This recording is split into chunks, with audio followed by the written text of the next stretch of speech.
Good morning, beautiful friends. Welcome back to the garden with me.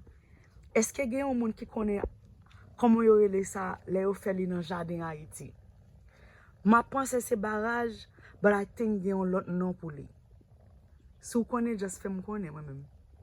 Moi, I love to seeing it in the garden. Let me feel comme ça, I just feel like, oh my God, I'm home.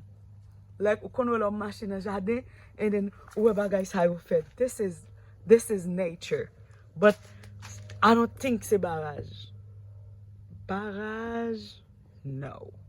Of course, it's un barrage. But yo gon lot non yo rele li. Sou kon ki non li fè m'kone souple. Cause me même, ma joue à jardin moi-même.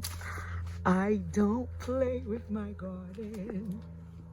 Ouais, bokit. Haïti lié. It is nature, it's beautiful. I can't complain. I believe c'est barrage. There's another name to it.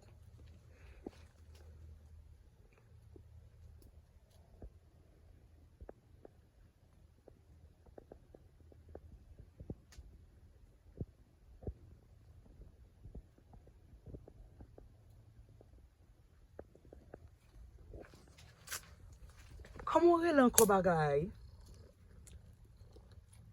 Barrage, no. Ventrage, no. Precious. What's wrong with you, Precious? You have a cold? You want some medication, love? I have two baby girls. Look at her. And this one right here, she is...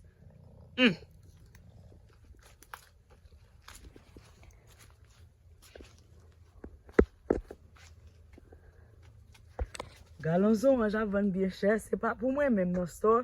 Cause moi get my own orange.